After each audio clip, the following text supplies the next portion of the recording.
Media Evaluation Question 1. In what ways does your media product use, develop or challenge forms and conventions of real media products? Whilst designing and creating my magazine, I have taken ideas from similar magazines to mine, such as Q, NME and Kerrang! I have chosen to do this so that I can make sure that my magazine follows real music magazine conventions and therefore appears real and professional. This relates to Stuart Hall's theory of preferred reading from 1980. When designing my front cover, I took aspects from each of the similar magazines and then bricolaged them to create my final outcome. My masthead design follows a convention of NME magazine. Like this masthead, I have used a sans serif font to make it appear simple, clean and modern. This is a pastiche because I have chosen to make the masthead one of the largest pieces of text on the page and is in a colour that isn't one of the main colours that appears on this page. This is a technique that is also used by NME and is successful as it stands out to potential readers and clearly identifies the magazine. However, unlike the NME masthead, I have used an image of a microphone to replace the eye. This is successful because it allows a masthead appearance to relate to what it reads, mic, connoting to unfamiliar customers that the magazine focuses on music. Like most NME covers, I have chosen to use just one person for the main cover image. The person that I have chosen to use relates to the theory of ideal self and ideal partner, which is Carl Rogers' theory from 1980. At the bottom of the cover, I have added a banner that gives information on extra contents. This is a convention that I have taken from Kerrang! When I designed this, I noticed that Kerrang! Also had a plus arrow on the banner. This is something that I later added to my banner, wanting to make it fit this convention. Like NME and Kerrang!, I have also used a top banner which tells the reader of bands that appear in my magazine. Whilst taking ideas from these similar magazines, I noticed that NME writes the names of the artists that are on the cover in a different colour to the rest of the text. This makes these names stand out to the audience, therefore advertising these artists and attracting potential readers. This is an idea that I chose to use on my magazine for this same reason. A feature that is used on Q, NME and Kerrang! Is the anchorage of the artist's name on the banner to the main cover image. This indicates to unfamiliar customers who the artist is and therefore attracting potential readers. Unlike all of the similar magazine covers that I have taken inspiration from, I have added a competition advert. I have done this because my magazine is new and would require more features in order to attract new readers. This is something that the likes of NME and Q don't need to do, as I already have large readership figures. I have chosen not to use the same layout of any of the similar magazines that I have used for inspiration.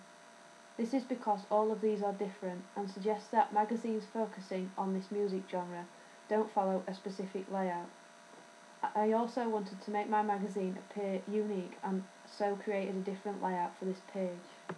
However, although the layout is different to the similar magazines, I have bricolaged ideas and features from each of these magazines and put them together on my contents page to make it fit the generic music magazine conventions. Firstly, I took the idea of cutting into my main images with page numbers. This is an idea that I took from Q and NME. This idea is only used on the main images on the contents page and indicates to the reader what page that these features appear on. The main images are generally connected to the main feature that appears on the front cover of the magazine. Another feature that I have used on my contents page is adding section headings to clearly indicate to the readers what different sections appear in the magazine and where they can be found. This is a pastiche of Kerrang!'s contents page, as they also use this feature. Like NME and Kerrang!, I have added a subscription advert to the bottom right of my page. In both of these magazines, this feature is in the same place to mine. However, theirs are a lot more detailed due to the extent of their brand and readership figures. Most of the images that appear on the contents page of NME and Kerrang! Involve the featured artist looking directly at the camera, creating a false relationship between them and the reader. I have taken this idea and used it on my contents page to create the same effect. I have used a basic sans serif font and a basic colour for my contents title. This makes it clear to the reader what page it is and fits the house style of my magazine. This is a pastiche of NME and Q, which means that it fits the generic music magazine conventions. Unlike all of the similar magazines, I have used a pull quote on the main image on the contents page. This is because my magazine is new and needs more features on it in order to attract as much readers as possible. The pull quote also gives the reader an insight into what the article would be about. I have taken inspiration from all of my similar magazines, NME, Q and Kerrang, whilst designing and creating my magazine's double-page spread. One of the similar features that I have used is having a photo of the artist that covers an entire page. This is used in NME, Q and Kerrang. This means that it fits the generic music magazine conventions. I have also added 2 other images of the artist on the other page. All of the images show the artist looking directly at the camera, meeting my magazine's requirements of addressing the readers directly. I have added image captions to each of the pictures that are on the pages.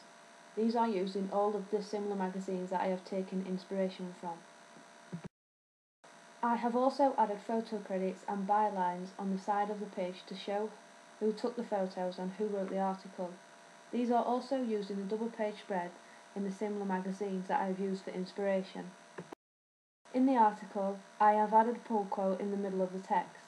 This immediately attracts the reader to the article and gives them an insight into what it contains. With this pull quote, I have added transparent quote marks to indicate further to the reader what it is.